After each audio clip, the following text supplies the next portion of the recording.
pondered things, but were afraid to speak out. I don't know, but some of this is so silly. They became fanatics. They took on a self-righteous air, which Jesus condemned. Now, not all were that way, but we have enough examples. They might have thought you've got to be kidding.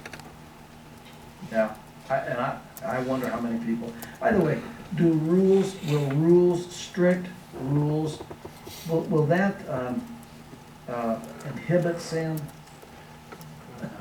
It almost always is the opposite, isn't it? You look at some of these really radical, strict groups.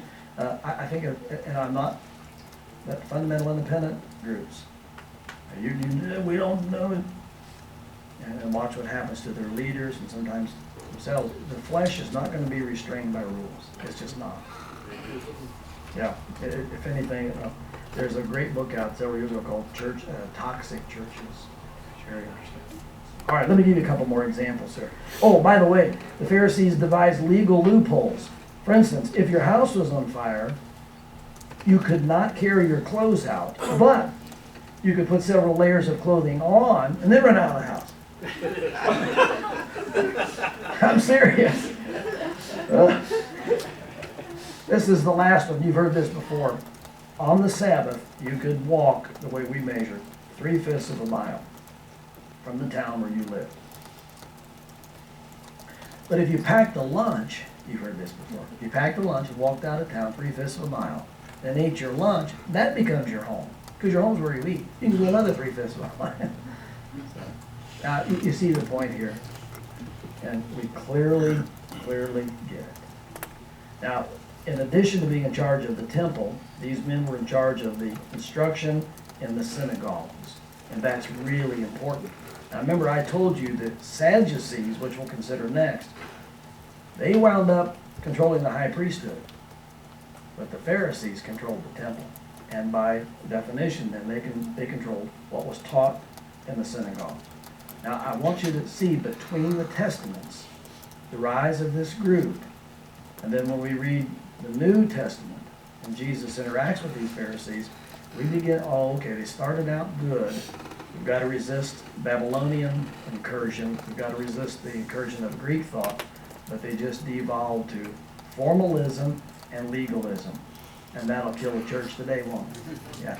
Formalism and legalism. And that's pretty much the end of the church. Now, we're going to take our break, and we'll come back and talk about Sadducees. So go ahead and take a break. We've got about 10 minutes here. See you. Oh, wait a minute.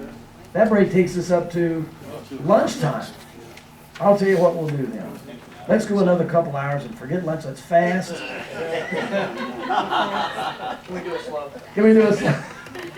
I'll tell you what, let's do it. Write down the word Sadducee, and it's 2 D's and 2 E's. 2 D's and 2 E's. And we'll just get a definition, then we'll break for one. If you will write down Zadok, he's the high priest in the time of David and Solomon. Some people say the name Sadducee comes from the sons of Zadok. Zadok is priest, David and Solomon. Others say no, the name Sadducee comes from this Hebrew word. We'll write it in English. Tzaddik, which means righteous. So again, you can put your money down and take your pick. I don't know which is correct. Sometimes the answer may be neither of those, but I think it's this. In your notes, if you'll write down, we've covered this, looked at it. The Sadducees were the religious liberals of their day. And they were the party of the common people. In the time of Jesus, they had political power, and they were compromisers. Let's get along. Much smaller group than the Pharisees, a much smaller group. But when you control the priesthood, you've got political capital. And then the last thing we want to say before our break is this. The Greek influence that came into Judaism, and it was powerful, came in through the Sadducees. It came in through these people. Say that again. The Greek influence that infiltrated Judaism came in through the Sadducees. They were the gatekeepers, or should have been, and they were sleeping on the job. Now, with that in mind, we're at 10 till exactly. We'll see you at 2 p.m. Do I need to mention anything before we break, Terry? All right, Terry's got something here.